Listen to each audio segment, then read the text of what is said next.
Welcome back to my channel Mishti અલ્પાની દુનિયા channel પર તમારું હાર્દિક સ્વાગત કરી રહી છું. અને આજે મોર્નિંગનો ટાઈમ હતો, ઘરમાં પૂજા કરી દીધી હતી. ઘરના પૂજાના વાસણ મેં સાફ કરી દીધા હતા.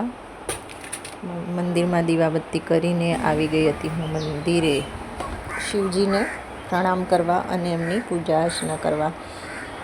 એમની મંદિર વગર આવ્યા વગર મને ચાલતું નથી, કારણ કે શિવજીની હું ખૂબ જ ભક્ત છું. એક શિવ પ્રત્યેની મને જે ભાવના છે એમના પર એ ખૂબ જ અતૂટ છે. મંદિરમાં જોઈ શકો છો ફ્રેન્ડ્સ, કેટલી બધી ભીડ છે. શ્રાવણ માસમાં શિવ ભક્તોની ભીડ મંદિરમાં રહેતી જ હોય છે. પૂજા કરવાનો, શાંતિથી પૂજા કરવાનો ટાઈમ આપણને મળતો જ નથી. સો ફ્રેન્ડ્સ, આજે સોમવાર હતો, સોમવારનો દિવસ છે. આ સોમવારનો વ્લોગ છે, એટલે બીલીપત્ર સોમવારે તોડાય નહીં, વર્જિત છે સોમવારે તોડવા. એટલા માટે હું ચડાયેલા બીલીપત્ર જ લઈને પાણીથી ધોઈ નાખીશ, સ્વચ્છ પાણીથી. રસ્તામાં મને બિલ્લી કિટ્ટી મળી ગઈ હતી, ક્યુટવાળી, અને ડોલમાં નાખી રહી છું પાણીની અંદર. ધોઈ નાખીશ સારી રીતે, પછી એક એક કરીને ધોઈ આપણે એ રીતે પણ મહાદેવને બીલીપત્ર ચડાવી શકીએ છીએ. ચડાયેલા બીલીપત્ર હોય તો તેને પાણીથી ધોઈ ફરીથી આપણે ચડાવી શકીએ છીએ, એમાં કોઈ શંકાને સ્થાન નથી.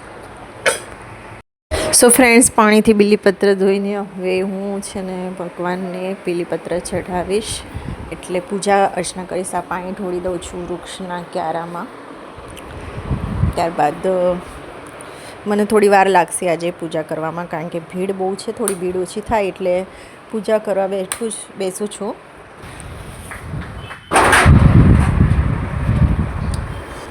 ત્યાં સુધી હું પાર્થિવ શિવલિંગ બનાવીને પૂજા કરી લઈશ. મને એવું મગજમાં ખબર નહીં, તરત જ એવો ખ્યાલ આવ્યો કે અંદર ભીડ છે તો બહાર જ પાર્થિવ શિવલિંગનું નિર્માણ કરીને પૂજા કરી લઉં. ખબર નહીં, મારા મગજમાં, મારા મનમાં એવા ભાવ એવા જાગે છે ને કે હું તરત એની પર નિર્ણય લઈને એ કાર્ય કરવા લાગી જાઉં છું, જાણે ભગવાન જ મને કહેતા હોય. સો ફ્રેન્ડ્સ, આ છે ને પૂજાના દીવાબાતી જે હોય છે ને ઘરના, એ હું અહીંયા થોડું ખાડો ખોદીને અંદર ઉપર માટી નાખી દઈશ. દિવેટો હોય છે, જે જૂની બાતી જે પડેલી અગરબત્તીની સળીઓને બધું લઈને આવી હતી, અને મેં આજે થોડો ખાડો ખોદીને થોડું એને અંદર દબાવી દઈશ.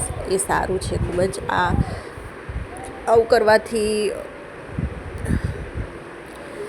એક સારું કહેવાય છે, આવું કરવાથી સારું ફળ મળે છે. ત્યારબાદ સૌપ્રથમ દીપ દેવતાને પ્રજ્વલિત કરી દઈશ, અગ્નિ દેવતાને પ્રજ્વલિત કરી દઈશ, અને અગ્નિ દેવતાની સાક્ષીમાં પાર્થિવ શિવલિંગનું નિર્માણ કરીશ.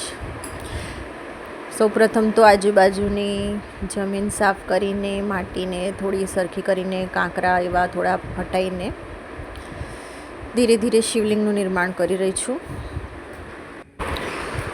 ત્યારબાદ ધીરે ધીરે શિવલિંગનો આકાર આપી રહી છું. આજુબાજુની માટીને થોડું વ્યવસ્થિત રીતે કરીને શેપ આપી રહી છું.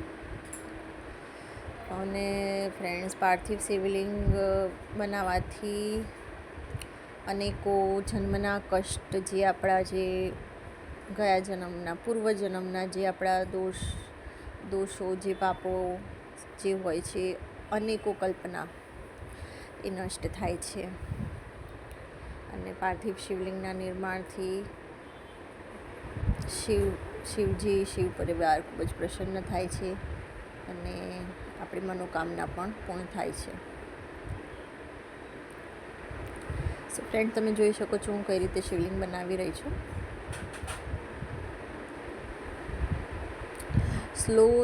સ્લો વિડીયો રાખ્યો છે, કારણ કે જેથી કરીને તમને થોડું ખબર પડે કે હું કઈ રીતે બનાવી રહી છું, અને તમને બી થોડી સરળતાથી સમજી શકો. ત્યારબાદ ગંગાજળ મિશ્રિત પાણી જળ વડે અભિષેક કરી રહી છું, અને ચંદનનું તિલક કર્યું છે. પાર્થિવ શિવલિંગની પૂજા એકદમ સરળ હોય છે, તમે જોઈ શકો છો. સરળ પદ્ધતિથી હું પૂજા કરી રહી છું. દેવ દેવતાને પણ તિલક કરી દીધું હતું. અક્ષત ચડાવી રહી છું. ત્યારબાદ કાળા તલ અને પુષ્પ, ત્યારબાદ આખા ચોખા એટલે જે તૂટેલા ના હોય એ તૂટેલા ચોખાના ચડાવાય છે. લાંબા ચોખા જે આવે છે, સાબુત ચોખા, એ જ ભગવાનને ચડાવાય છે, શિવજી શિવલિંગને. ત્યારબાદ બીલીપત્ર અર્પણ કરી દીધું હતું. અને આ છે ઇત્ર રૂઈ પર લગાવીને મેં એમને શિવજીને અર્પણ કરી દીધું હતું. ત્યારબાદ તેમની આરતી ઉતારી વિસર્જન પણ કરી દીધું હતું. ત્યારબાદ મેં